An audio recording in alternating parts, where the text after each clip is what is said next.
What is up? What is up, y'all? We are back with another episode of Beat the Maze podcast. It's your boy Ian B. And it's your girl Jasia. And we have a special guest for y'all today. We got my man Donovan on here, DXB. Don, you want to introduce yourself to the people? DXB, Donovan from Atlanta, Georgia, more specifically Rockville County, Georgia, rapper, label head, management, creative, businessman, whatever. Yes. Whatever you meet me as. Definitely a multi-talented man. So we're going to get more, we're going to get straight into it, Donovan. So could you first, just tell us, I know you started, but, tell us a little bit more about who you are, where you come from, and, how you got your start to being where you are today. Oh, yeah. So like I said, if you're not from Atlanta, I say Atlanta. If you're from Atlanta, I'm from a small town 30 minutes east of Atlanta called Conyers or Rockville County, Georgia. You just take 20 east from Morehouse, about 30 minutes, you'll hit my town. Mm-hmm. Rap, I always been into music and the rap industry. My dad was like a big rap guy. He managed like a group back in the day. And so I was always just around them off of like, if you're from Atlanta, like Glenwood, like that's where they resided. So I was always just on Glenwood with them and learning how to rap, following them in their studio. And then I got to college. I just seen niggas struggling in rap. So I'm like, let me go to college and figure this shit out, jump the line. And I got to college and then made some shit. That's a good drawing. That's a good drawing. So how long have you been rapping now? Oh, shit. When did you start rapping? I started rapping early on. Like,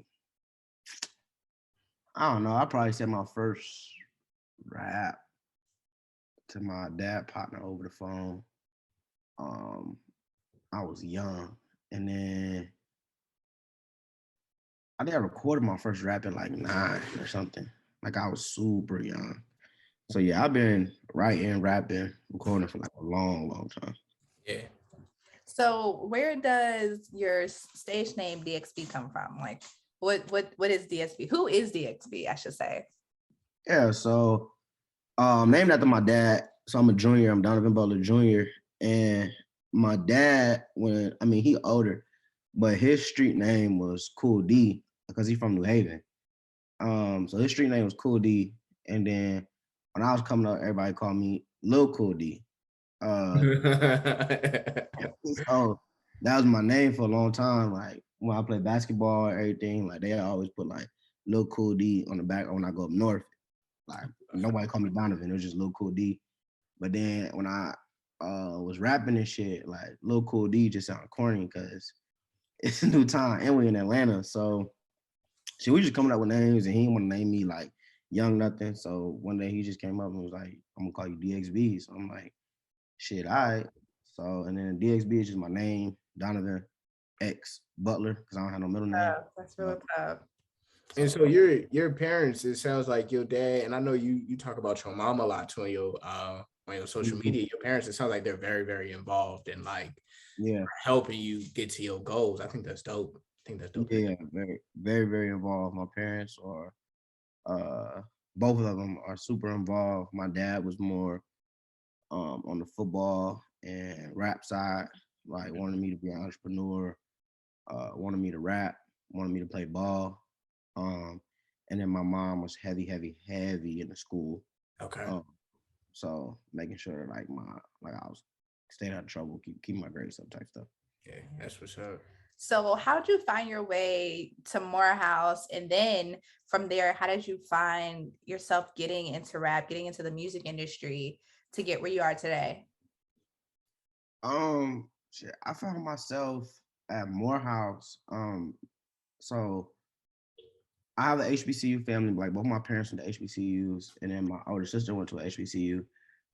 So I always knew I was gonna go to a HBCU. Didn't know much about Morehouse. Like I said, I'm 30 minutes east. And Morehouse, bro, they don't recruit like if you notice when you went to Morehouse, you ain't see like a lot of Atlanta folks. So like Morehouse don't really recruit like in the area, and they don't really recruit like that. Like they don't do the get on the bus shit in my town. So I knew about Morehouse, and I knew like if you said Morehouse down here, like all people like, wow. But I didn't know much about it. And one of my teammates that got into Morehouse, and I'm like, damn, he must be smart. So so I wanted to go to Howard, and then I wanted to go to Hampton, and then I would say Morehouse is like the third choice, just so people could say, ooh. So, so then Morehouse had sent me like a little recruiting letter during my senior year, beginning of my senior year. And then this white coach was like, you should just go down there because I went to a fair down there and they were trying to give all those guys jobs. So I'm like, shit, I get to miss football practice, get to miss a day of school. Like, let me just go down there and see what it is about. And I came down, talked to a lot of like the Morehouse brothers, and shit, I was sold. I applied, did early admissions, and I was like coming down here, like for sure. Then my coach, his frat brother was one of the coaches for the football team. So he's like, I get on the football team, woo, woo, woo. So I'm like, shit, I bet I'm going to Morehouse. So that's how I got down to Morehouse. Yeah, that's how I got down to Morehouse. And then another story, it was with my teammates when I came down here for a Minute Students Weekend. Great. Instead of staying with great time. Instead of staying with my brother, the big brother that I had, I stayed with my teammate, and his roommate was like this tech geek. His name is Tyree. He worked for Twitter now. He was just showing me like all the coding and shit. And I'm like, that's cool as fuck. And he like, man, this the only place where you could come and you don't gotta be hard and shit. Woo, woo, woo, woo. You feel me? We was fighting a lot. Like I was in the fucking suburbs, but we was fighting a lot out there. So I'm like, man, I come here and be chill and just be myself. Like, dang, yeah. I'm going to fucking Morehouse, bro. Like, this shit sound like this place for me. So when you told me that, I'm like, bro, I'm sold and I'm tired of fighting. But yeah, I was sold. So that's how I got to Morehouse. And then How did you find your way to music? Being at Morehouse and like you were in essentially inner city Atlanta now. How'd you find your way there to where you are now? Yeah, so my fault for the long-winded question. I'm gonna keep it short. No, you're fine. This is the good stuff. Yes. This the good stuff. How I found my way to Morehouse. How I found my way to music. So shit, Morehouse push you towards like business and banking. So I thought I wanted to go to Goldman Sachs. And so that was like the big thing, like, because Morehouse is the only place where like athletes and shit, not the top dudes, it's the people who got the internships and the fucking Greeks, a row. So, so I was like, fuck it, I'm gonna go to a bank. And then I was interested in rap, and I would watch like the people that was doing rap around the campus, and like there's no offense to those people, but it just didn't seem like a lot of motion. So I never wanted to really like rap on campus because I'm like, damn, I got to figure out like a faster way to do this shit. And then I transitioned from like, damn, I don't want to be a Goldman Sachs. I don't want to be a class president. Like, I want to do this music shit. So I just started meeting people. This is an interesting story. And this is actually something that inspired me a lot. Or one day we was throwing a party and we had to do like me, Edo, and this other guy, we had to do like a big party freshman year. But when we was looking for a place to throw the party, we was like in the studio in Metropolitan. And this OG Atlanta dude was like, hey, it's a producer in the back. He gonna be the next one. He gonna be the next one. So I'm like, shit, bet. Like, let me check him out. It's a high school kid. So I go back there. He playing his shit. I'm like, oh, this shit hard. Ooh, send me some shit. So he sent it to me. And it was ATL Jacob. So I don't know if y'all know what ATL Jacob is.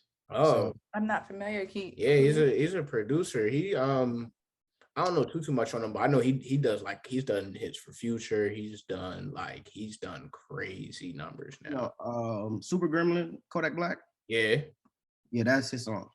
So his tag like ATL Jacob. But yeah, so he was in the back, and so I went.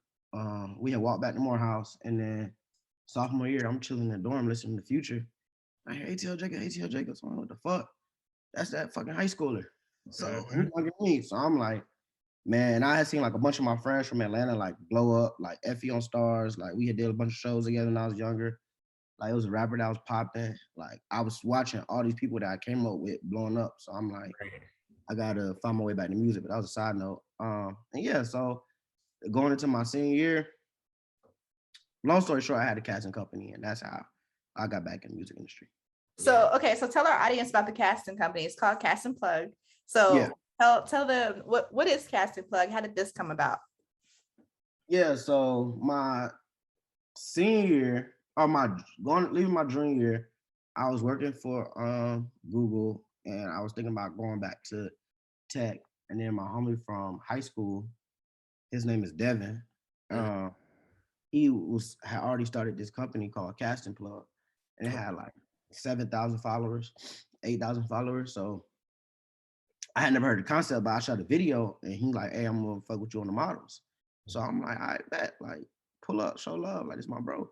So then he pulled up, and then the concept was like, "Damn, I could pay you and get all this shit, and I don't got to worry about it myself, running around, especially as an independent rapper." So I'm like, "Cool." So then after that, going into the second semester of my senior year, and he just asked me like, "Yo, bro, I'm trying to like build this out to a company.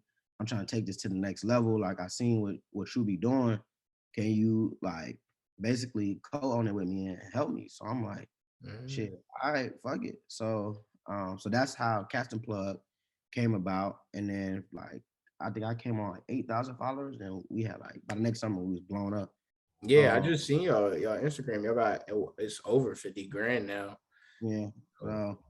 So we was like going crazy. And that's how Cast and Plug came about. And it's just a casting company. Like it's just like rappers when they need cars, locations, models, like anything, you need a police car, fake money, like whatever you need, like that's what Cast and Plug is. That's hard. And so was Cast and Plug your first big like business venture, or did you, because I know you outside of being a rapper, you know, being your number one, you're also a businessman, a very good one at that. So was this your first like real hit with business, or how did you get introduced to that lifestyle as well?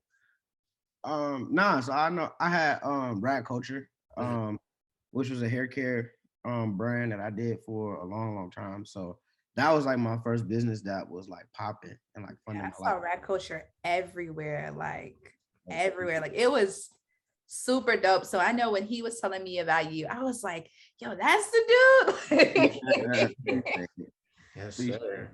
Yeah, so that was my first like business that popped off before casting Rad Culture.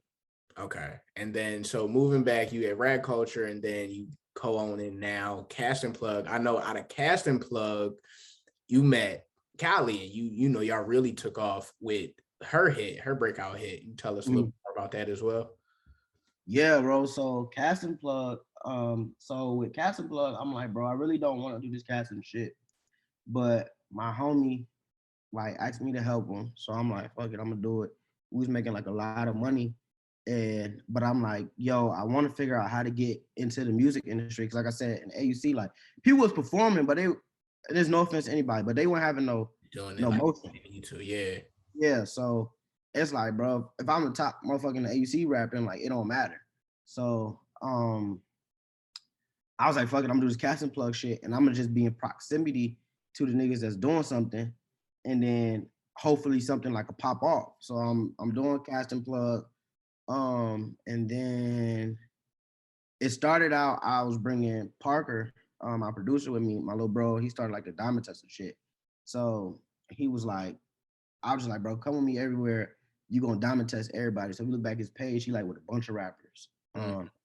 And he just diamond testing all the rappers. So one day we was with Gunna and Key, and they were shooting this video called Fox 5.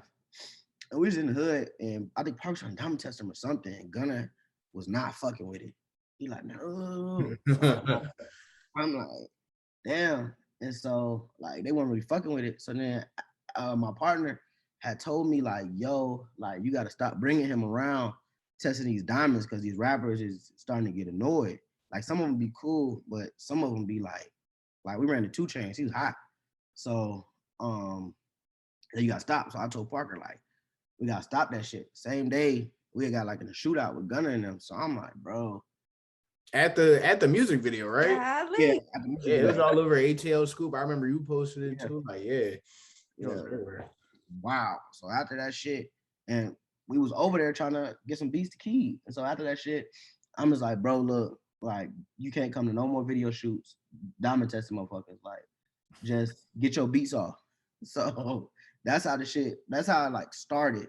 So we just pull up in people's hoods and like get the beats off. And then with Kylie, so Kylie was one of my models for Cast and Plug. And she was like one of the top models. Like her and her team, like her and Nani, like they was always respectful and like we just formed a really good relationship. Mm-hmm. And I don't know, I just seen something to Kylie, like I'm like, bro, like I was telling my partner, like she gonna go, like all these models like look good, everybody look good. Like we had 100 people, 100 girls look good. But I'm like, yo, Kylie gonna really go. So shit, we did a campaign, put it on a billboard, and that was like when our relationship started like growing like a lot. Like I went to shot the photo shoot with her, like did a lot, put on the billboard and whatever. And then long story short, fast forward at the Lil Baby shoot, it's a song on Lil Baby Rallo. I can't remember what it's called. But it's on YouTube right now. I think I know what you're talking about. I can't Yeah, think of what you're talking about. but Callie's like the lead model in the video. So like it's a little nugget for everybody. Like when Callie blow up, but she's like when she blow up like farther than what she already is. She's like the lead model in the video. And then she was already rapping. And I had seen like a lot of potential in her, but she didn't really have like where she is now. And so I just told her like, yo, I walked into the video shoot after Baby and them was done. I was like, Callie, come here. Like, I want you to meet somebody. And then that's how she met Parker in the car. And then played a bunch of beats for her. And then little things happened from there to get to the Do a Bitch record.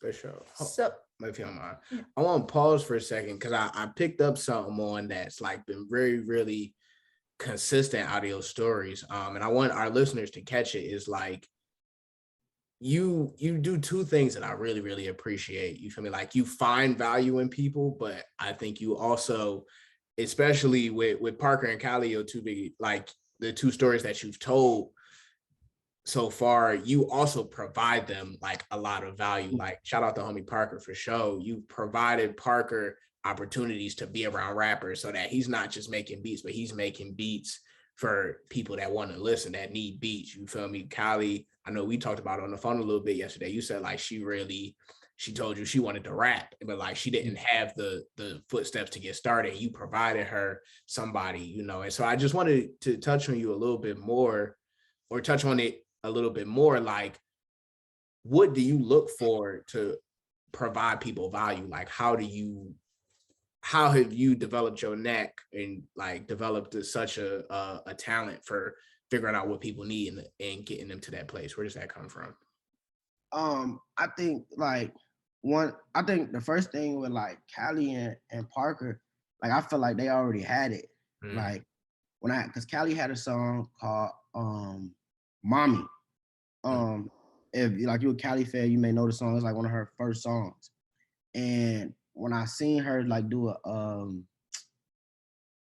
don't know what it was she did to it, like not a TikTok, but a trailer or whatever things they do to it. And I'm like, damn, what the fuck? This girl got it. But I had been on her as a model. So I'm like, damn, what the fuck? She got it. She never said nothing about rapping. So with that, I'm like, yo, like I got this producer, we got that sound, like, yeah. So but I don't know, man. I just think like learning how to play your role, and I forget what book it is. Maybe it's The Richest Man in Babylon. But it talks about adding value first, or being a servant first. Right. So I think a lot of times like people want to jump to the front of the line. And it's like, I know I'm the star, I know I'm the one, but bro, you gotta play a role. And like I said, like and like not just AUC, like anywhere, like you got like a bunch of underground shit, like a bunch of like people taking long as fuck. And to me, it's like, bro, how can I short this line? Right. So I just think like for me, it's like, okay, what can I do to bring value to people, to help them go up and also help myself go up? So I know like with Kylie, like I could put her with Parker. Like when she did the Dual Bitch record, she had just called me like, yo, on some random shit. She was just like, I need an engineer. So I'm like, I bet. So I was gonna send, I told her about Dos Diaz and I was gonna send him. And I'm like, damn, should I send Dos? Should I send Parker? And then I ended up sending Parker instead. Mm-hmm. And he ended up help writing it. And so it's just like, but all I was doing in that situation was just adding value. Like Callie knew that I did music and shit, so she knew I could find somebody for her. And then with Parker, I knew like he's fucking super duper talented. So I knew like I just got to keep like putting him in rooms, and he had figured the shit out. So it's just like learning to add value to people first, like be a servant first, like serve others first, and then like play your role. And when it's time, my shit gonna go. But it wasn't that time yet. So Right. I like that you said that, because I think something that I know that I use as a motivator daily is I currently work in corporate America, but I also own business in my own personal life. And I always say that you have to be a good follower or a good employee before you can be a good business owner, a good leader. mm-hmm. You have to be able to see it from both perspectives. Yeah. Because it's discipline. It brings discipline. It brings awareness, forward thinking. I love that. And it's a theme, like from starting Rad Culture to calling casting plug to you getting into management. You are a forward thinker. You're in these spaces, moving, doing these things actively for you in that moment, but you're also thinking, again, where can I provide value? Who do I know that I can like put on or bring into this? Like you said, you had a decision between Dos Diaz, who is a great producer. He's also a Morehouse alum for our audience. And then you have Parker, who was up and coming, also a great producer. And it was like, let me throw this opportunity to Parker. Let me give him the chance to really show what he can do. And that shows being like a great leader, a great manager, a great business owner. And you currently manage Parker, correct? Along with other producers and engineers in their careers. And like, I could say I pretty much they can say it as well. When you have someone who thinks about your best interest in heart, that is, especially in the music industry, because it is cutthroat. That's like amazing to have someone who was like, let me put my boy in here. I know he got it. Push two. And even with respect to, you could have kept letting Parker show up and doing the diamond testing and stuff. Even with respect to that, you being honest, like as my friend, as my homie, as someone I care about, we can't keep doing this, but I still want to keep you around. I still see this in you. I still want to provide this platform for you. So come with me, but we're going to switch how we come. Instead of being the diamond tester, you're going to be the producer, the engineer. We're going to play these beats out. So I definitely respect that a whole lot. So I do want to get into a little bit of more of your management company. Can you tell us a little bit more about that? Yeah. So, and just touching on that before I go into that, I think it's just like I said, it's always like, even with Casting Plug, like I was serving him because I wasn't even like the lead man. So it's like, even sometimes we would go on like set, like I had to wait for him or like little shit. So it's just like, but I knew like I remember one time we was with Lil Baby and them, and I 4PFB, but they didn't know who I was. So I just walked on their shit and they like, yo, get this nigga off. And they like, no, he Casting Plug. But it's just like, I like could have blew up on them, which wouldn't have been smart anyway. But or I was just humble and just walked off set because I knew like I wanted to go back. And then they told him who I was. We went back, and then Parker was able to get his shit off. But it's just like knowing that you have a goal, and like, because I'm very, very confident, but it's also just being humble in those situations, and like knowing like, okay, like, yeah, I'm getting walked off this set right now, or yeah, like all this shit happening, but it's my my ultimate goal. Like one time, Parker was standing outside in the cold to get a beat off to Rallo Rodriguez, and like a year later, we had damn near Rallo's biggest song for the year, which was Murder. So it's just like knowing and Parker know he had that shit when we was standing outside in the cold, but it's being humble and when playing your role. And sometimes you got to stay in the cold for 2 hours in the fucking December. But it's just like, you know, in a year or so. And then the other thing I think is just like, I'm just like seeing like playing a role, like, and seeing people's potential. Like with Kylie, I already knew Kylie. Kylie was a star before I met her. Like, period. Like, she was already that girl before I met her. And it was just like, how can I aid to like help her get to where she want to go? And so, like that's the whole reason I put her on the billboard. Cause I'm like, these other girls look good, but she could be a star. And then Parker, he was a star before I met him. He just ain't had no placements or nobody to send his beats to. So it's just like, just being like humble, being a servant, and then being a vessel. Like, don't think that it's all you. Like, these people are already stars. You just a vessel to get them to where they want to go. So I love that mindset. That's a very humble mindset, and I'm very appreciative of. That's amazing mindset to have, is to realize that a lot of what you do, realize how your actions affect other people, and to constantly have other people in mind as to how can I help them. I have these connections, I know these people, and we do this a lot, and we'll be out someplace, or we'll have a connection, or someone be like, dang, I know someone who could be in this space, or I know someone who could use this connection. Let me see how I connect them. Let me see how I can like fit them into this puzzle piece. In fact, we were just having a conversation this morning, and it's so funny that we had this conversation now. We're, you know, here to learn from you. Like, we were just having a conversation this morning about doing stuff out of the genuine kindness of your heart, and like not expecting anything in return, but wanting to better other people for the sake of them getting better. And I also, you know, want to pull in a gem, what you said, I don't want our audience to miss it, is that when you put these people in these spaces, like, they were expected to perform, they were expected to give their top 10. And I think that is so important for two reasons. One, that you believed in their abilities and you noticed their abilities, but also like they respected you enough on the same tip to go their all. And I think that's important. I want to pull that out because so many times we can call on people, or you might be a reference to somebody, and you come in this room and you shit the bed basically. And it's like, if you don't give your best beat, if you trying to hold off, or if you wait and you're not giving your all, you not making the time to do these genuine relationships, you don't know what's going to come out of these situations, you know? So I really like, I wanted to pull that out. And I think it's so dope of you, you know, just constantly like repeating that. Not only did you see these things in these people, but you also pushed them and they wanted to do well for you and they performed, you know, at their highest potential. I think that's amazing. So I do want to ask you something from the business perspective. How did Rad Culture come about? So Rad Culture, and so did you still want me to answer the management question or no? Yes, both of them. Which one first? Choose. It's up to you. Okay, let's do the management one. Since we're talking about music, then we can switch over to the Rad Culture. Let's do the management one first. Yeah, so the management happened because I was already bringing Parker everywhere with me, and like this is during the pandemic.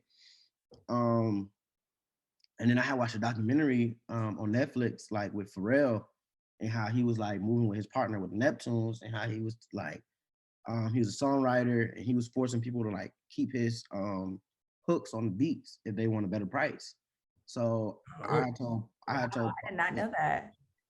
So I had told Parker, like, after I watched the documentary, I called him like, yo, bro, look, you gonna be the producer. Like, I was already bringing him with me doing the beats and shit, but I'm like, yo, you gonna be the producer. I'm gonna be the songwriter. And then as we got more and more into the game, I'm like, yo, like it's gonna take a little bit longer than I thought.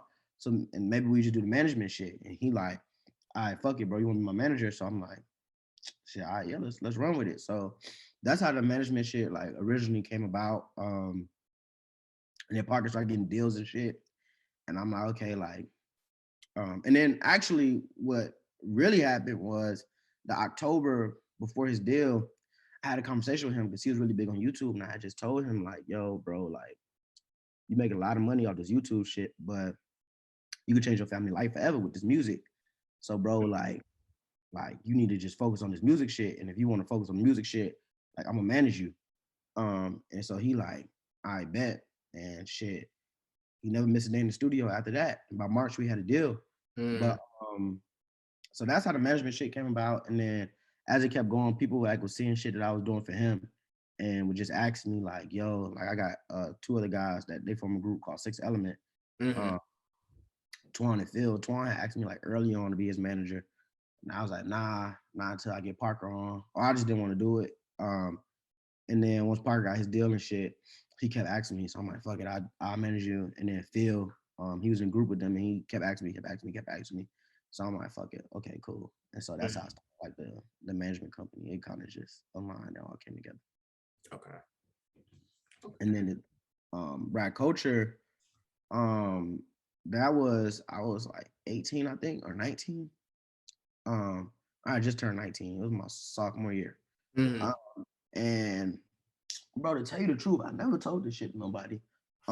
Morehouse had, bro, it was a dude walking around campus. He had a Morehouse do-rag on, but it said like Noro, like for homecoming or some shit. I don't know if you remember.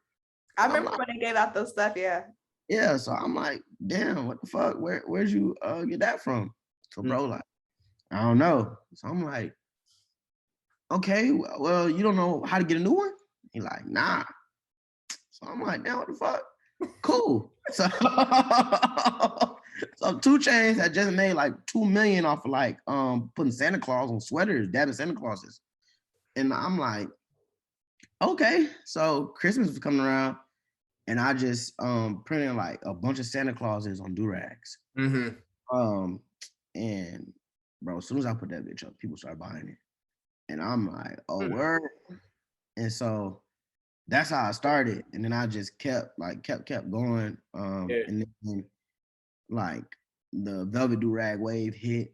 I think those Diaz had just did like he had started like this do-rag day shit. Yes, I remember that. I remember that. The do-rag check, the wave checks. I remember those videos going like viral all over the internet. People like, you walk into a random person on campus like, yo, wave check. I don't even know Morehouse really the culture. We ain't gonna Morehouse is a culture, man. So that too much. Those DS had started that shit, and bro, from there it was just like a wave, and it just kept going, like just kept coming up with innovative shit, innovative photo shoots, like everything.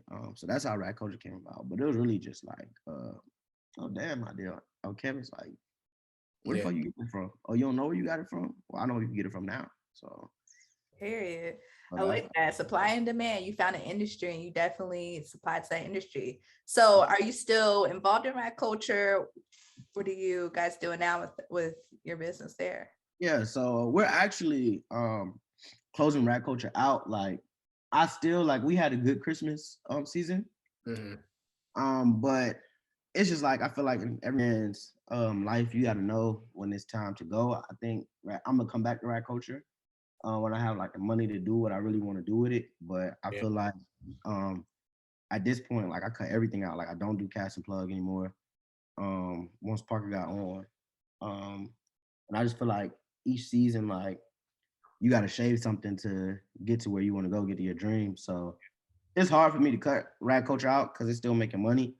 But it's taking like a lot. It took like a lot of my time. Like I probably haven't done it heavy other than mailing orders for like the last month or 2 months. But yeah, man, it was just taking a lot of my time, and I feel like at this point, like we got such like a huge like opportunity that like people don't get like once in a lifetime opportunity. So it's just like, bro, I could keep doing this shit, or I could figure this shit out and make some real money. Same shit I was telling Parker with the YouTube, like. You making money from it, but you could be legendary. Nobody gonna remember you from YouTube. But I mean, it might, but it ain't no legendary shit that you on YouTube. Like you got the potential to do for real. Yeah, you got the potential to be for real. I think that's so important as a business owner is to know when to enter and exit. Like this, your business is your investment. You're investing time, money, sweat, tears, blood, everything. You need to know when is the right time to exit and when is like. Sometimes it is difficult to make that decision where, like you said, this is bringing you income. It's a nice income. It's consistent, but it's like, I really have this opportunity. I got a jump off the ledge type of opportunity. And Exactly. you're straight. You know you can always go back to Rad Culture. So you know you're straight. You can always have this if you need your life vest. But it's like this is the moment to jump off the ledge. This is the moment. Yeah. You make it or break it, and you know that you can make it, and you just got to give it your 100 until you get there. That's really important. So how did you become, because you dropped The Richest Man in Babylon, and by far that's one of my favorite books. How did you get into this business mindset? So I know you said like in your demo rap, I hear you talking about how you're working and you were like, people just try to get it for free, but like I gotta make it. How did you get into this business mindset? Because this isn't a common mindset to have. This is a skill that you have to build. It's a certain type of way you have to think. And it's so different from how most people think as well. I think it probably came from my dad, for sure. Like he a hustler. Like he paid for my first home off of some t-shirts at the Olympics. So it's just like he always was just hustling. Yeah. So and he always had me with him hustling. Like so, like shit. I was down in the West End selling CDs as a child. So it's just like my dad always like brought me with him. Like always like I got one like little freestyle where I say like I forget what I said in it. But I'm like, we on the martyr, just me and my pops. So, but I'm talking about like those times as a child when my dad like, all right, come on, you come with me today, and we gonna do this shit. So, I think that's where the original like mindset came from. Just my dad and watching him, and he just always preached to me like, he worked corporate America for like years. Like he's still in corporate America, but he just always told me like, I don't want you to do nothing in corporate America, like corporate, like he hated it. So, and he didn't want it for his son. So I think that's where the business mindset came from. And then I think just going to Morehouse and being able to expand past like Rockdale County or past Atlanta. Like I was meeting people from Philly. I mean people from Chicago, Atlanta. I think that's one of the beautiful things about the AUC. You have it's truly a melting pot. You have so many people, and you meet so many people when we're all at this very vulnerable beginning stage. Yeah. And so like constantly every day to see our classmates blow up and like yo, I remember when this dude, like I remember like Parker. I remember when Parker was coming in late from band practice. Like are you in band? No, I wasn't, but we were really tight freshman year. So I would always see him and one of my other friends, Damaje, who rap. They would always come in late from band, carrying heavy ass instruments. Yeah, he wasn't band. That's funny as hell. Yeah, he wasn't band. Up to his I think to his junior year, senior year. Yeah, I think so. I think he stayed with it because I know my friend Damaje, he quit. He said, "Nah, I can't do this." Parker stayed with it for a long time, and he quit like his last year when his YouTubes are popping. Yeah. Oh, okay. Yeah. Okay. What would you say are some of the biggest lessons that you've learned? Because I know you go from hustling with your pop all the way to, where you are now with rapping and managing. What would you say some of the biggest lessons you learned in each season of your life? One of the biggest lessons is just like know your audience and be likable. Like for example, like I mean, Ian, you can attest to this at Morehouse, bro. Like a lot of people was not fucking with me, bro. Yeah, you was a little abrasive at first. Yeah, bro. It was a little abrasive at first, bro. A lot of people was like not fucking with me, bro, and I had like a lot of trouble with that. Like that's why I love the third floor so much because they like embrace me. But I had like a lot of trouble with that LLC. You gotta explain what that is. You can't just be throwing out stuff without explaining it. I don't do. That's our freshman year. Me and Donovan stayed in the same dorm freshman year. That's our hall sign. So just like I struggle with that like a lot, bro. Cause I'm like, damn, bro, man, I'm coming here for this brotherhood. And like motherfuckers is like not fucking with me. They calling me arrogant. They saying all this shit about me, bro. And I probably was a little arrogant, but and bro, I was a child, bro. I had to learn. Like I had to learn and develop. I'm 17. I'm young than everybody. I'm from Atlanta. Like motherfucker, like we all like how Atlanta is, bro. So we already like that. So it's just like, bro, I had to learn.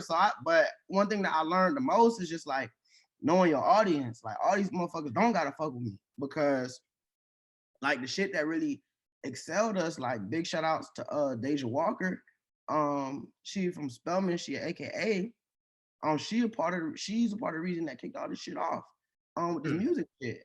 Because she the one who walked us in the QC. So we had I mean we never told nobody this, but we had like a lot of deal offers, and one of the deal offers was from QC. But when I say knowing your audience, like, and being likable to that audience and knowing like who your people is, like I met Deja when I was a freshman. I was like 18, and we was super cool, and we clicked, and we gelled, and we stayed. She worked with me. She helped me on Rad Culture, like the campaign that went viral. Deja was the creative behind that. It wasn't me. So, and when she started working for QC, that's when she left Rad Culture. But it's just knowing your audience and knowing like who are your people to fuck with and who are the people that understand you. Because without Deja, we would have never had the QC deal, which we used to leverage all of our other deals. Right. So, and even her like helping, like she wasn't in position to get us a deal. They was doing an all-star game type shit, and she just let us in. Like she wasn't even supposed to let us in, but we got to the door, they stopped us. It's like, oh no, they with me, they good. And the lady like, you sure? And Deja's like, yeah. And then we got in that bitch, and we wasn't supposed to be in there. And we just walked up to coach like, hey, what up? So, just knowing your audience, like knowing your people, who to fuck with and who's like fuck with you and know your vibe. And like one of my mentors that I had met, his name is Ray McGuire. Very, very powerful guy. Like he's been very, very instrumental in it. And he's an older guy.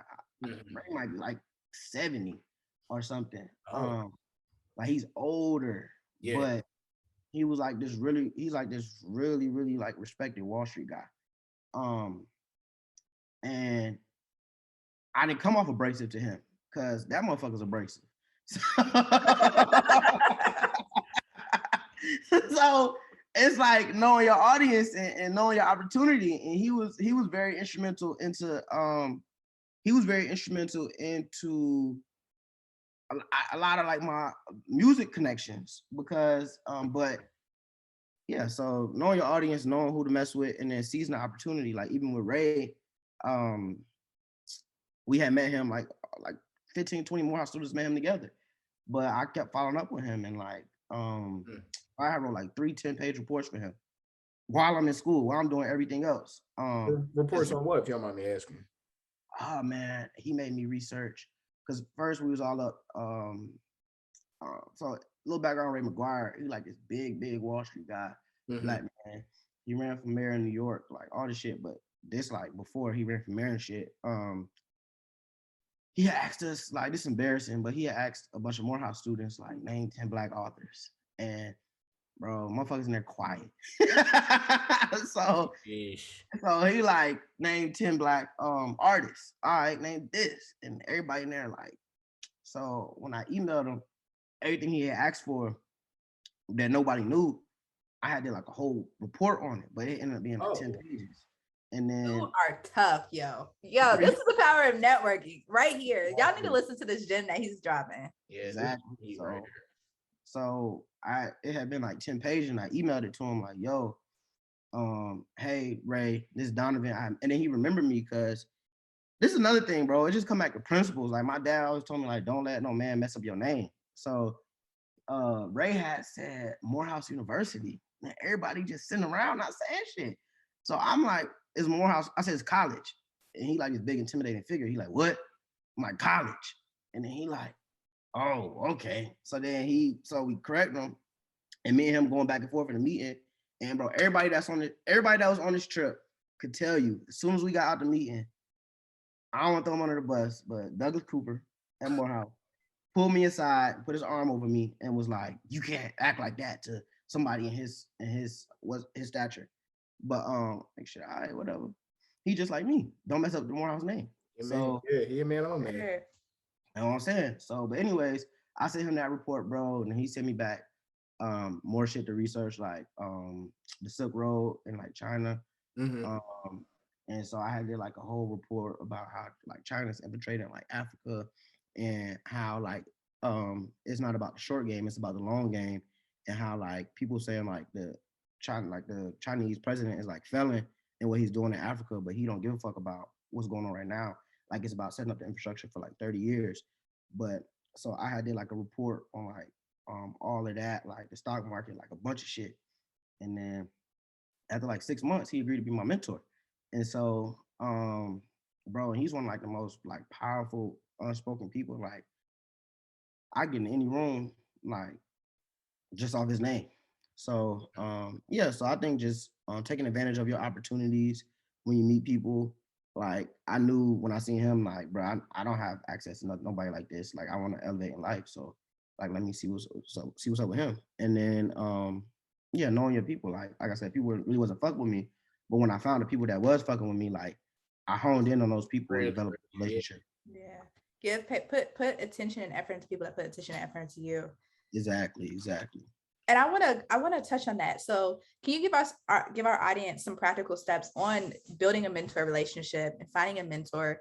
Because like you said, you had to, this was something that you catered to. You had to cater this relationship with him prior to him even agreeing to mentor you and have that level of communication with him. What was that like? Because I know sometimes it can be pretty broad to just say, oh, go get a mentor. Mm-hmm. But how do you actually do that? And I know like how we have our mentors are two very different stories. Mm-hmm. He has his through someone, a connection. I got mine through, she was my teacher. You're saying you got yours through you reaching out to him out of your own personal time. So what are some practical steps you would give our listeners to how they can find themselves a mentor? I think first, like identify the person you want to be a mentor. Like don't be too gung-ho to name somebody your mentor, because a lot of motherfuckers just be older, but they ain't accomplished shit. Like, and not to be arrogant, but no, it's real. I saw something that a podcast like, bro, stop calling these old folks OGs just because they smoked and drunk and got old. Like, they didn't help the community. They wasn't giving books out. They wasn't. Yeah, you ain't original. You just old guy. Yeah, like yeah, you're an old guy. They weren't feeding the kids. They ain't feeding the hood. Like, you're not an OG. You just got old. Like, you just survived. Right. So, just be careful, like, who you pick as your mentor, or who you just decide to choose as your mentor, because that's very important. And then just identify like people that you connect with. Like with me and Ray, like he's a very, very abrasive guy. And he's very intimidating. He's a very intimidating guy too. Cause bro, like 6'3", 6'4", like deep voice, like very, very accomplished. Very accomplished from back in the day to now. Like his stepson is Cole Anthony. So he's a basketball player. I know that name. He played for UNC in the past couple of years. Yeah, he played for Orlando now. Okay. Yeah. So he's very accomplished, very intimidating guy. But it's just, so at first it was like really, really, really hard to connect with him, and it might have been like a year before we like really like could even sit on the phone. And I'm not talking about business, like we just talking about some mentor shit. So I think just be selective in who you choosing to be your mentor. Like do somebody that's somewhere you want to go, and then just keep following up, keep being consistent. And then also like, bro, there's a million people I want to be my mentor, and like they wouldn't respond to me, or it'd be too much, or they'd be too busy, or so. So Ray is not the first person you've asked to be your mentor. Like you asked other people. Yeah, like it was a couple people that I wanted to mentor me. I ain't gonna say his last name, but his name Jason. He A-Roll too. I know you're talking about. Yeah. Older guy. Mm-hmm. He kind of like dissed my ass. So I'm like, okay, cool. And then I want another like big prominent tech guy in Atlanta that's also Morehouse. I'll say his name, Paul Judge, to mentor me. Mm-hmm. He wouldn't respond to nothing. So but it wasn't meant for none of them to mentor me. Yeah. So it's just like follow up with people, but get mentored by the people that actually want to mentor you, actually want to pour into you and see potential in you. So that's so important. I think Enrich that poor dad, he says that, I like that you said that stop calling people OGs. Everybody doesn't deserve the power to speak into your life and speak into your essence. And Enrich that Poor Dad, he talks about like everyone has an opinion, but you're not gonna go to the jeweler to talk about buying goats, and you're not gonna go to the goat herder to talk about buying jewels. Find that person who has value, who brings value to that space. And even if it's important, even if they can't bring value, they can connect you with someone who can bring value to that space. And I like that you had that persistence, because the first shot isn't always the best shot. I've had many mentors in my life, and they constantly change, and they change with you as you grow. And so you were able to find someone that was willing to, they saw something in you, they were willing to pour into you. Then you were able to add value to their life as well, because a mentorship relationship is not a one-way street. You have to provide something. He saw that you were willing to put that effort and that work in to even bestow this knowledge on you and be in your life. So I do want to pivot back to you being a rapper and your DXB career. You dropped your project Demo. What came with the name Demo? Why did you choose that as your to release that song?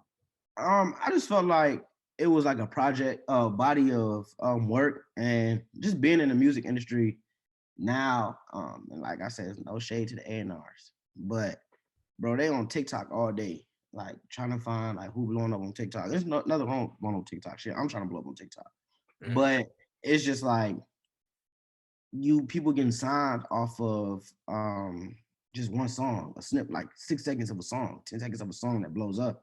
Like there's no really like nobody's putting out bodies of work. So with my concept for Demo, it's like back in the day you had to record a demo, take it up to the label. Yeah. So with that tape, it was just like, this is the demo.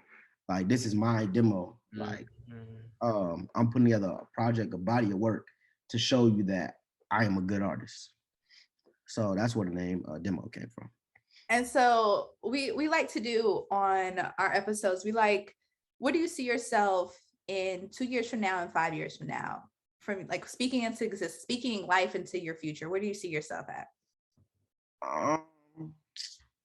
2 years from now, man, we're gonna be big as ever. Like, man, so shit, we about to sign the Rock Nation. So yeah, this is what you was telling me. Yeah, bro. A big shout out to Tim, man. So crazy. So wow. So we about to sign the Rock Nation, man. So, bro, once we sign the Rock Nation, like hopefully like we sign the Rock Nation before this episode come out, because we just like negotiate now, like trying to get the long form contracts done.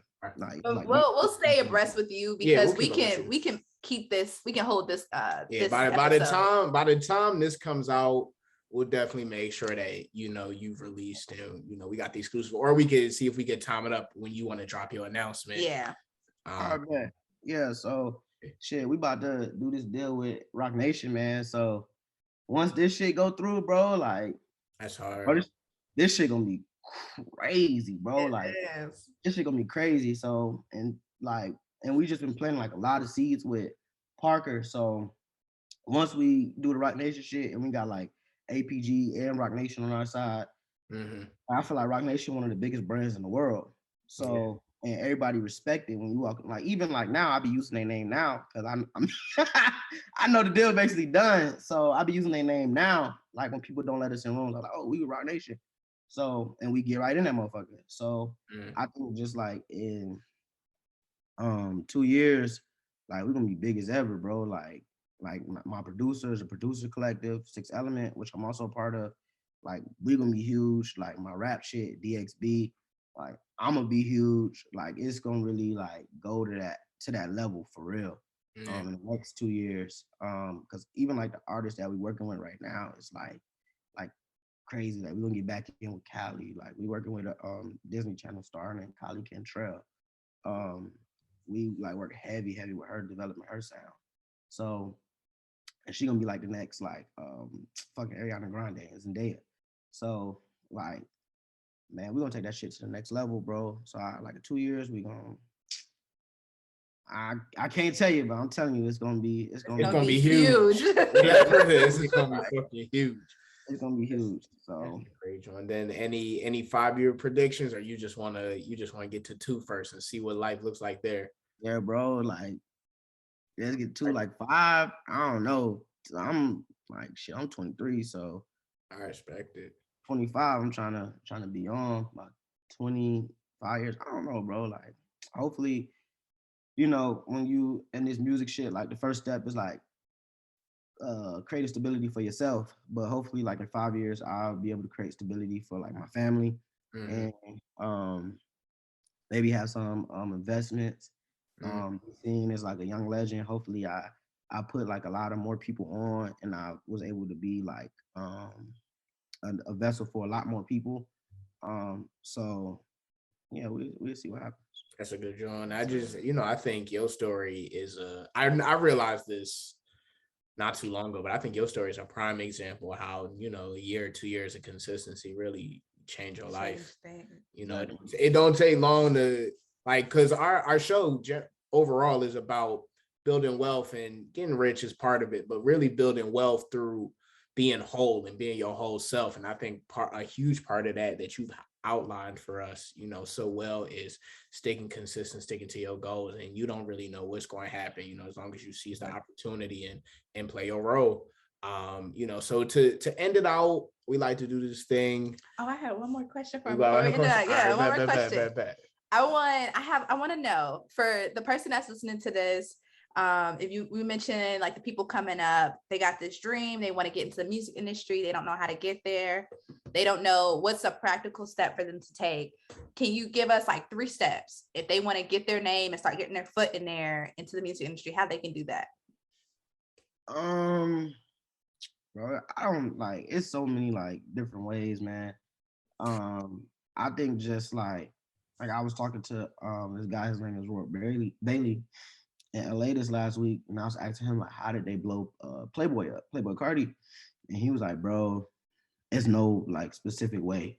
Like we was just dropping shit, and the fans were fucking with him, and then he got signed, and they blew him up. So I think it's just like, I don't think it's no specific way. Like have your own journey, and just like I don't know, like even my way of getting in the music industry, like nobody ever fucking went to Morehouse, had a casting company, and had a little bro who was a fucking superstar, and like met the next fucking Nicki Minaj, what Kylie's gonna be like.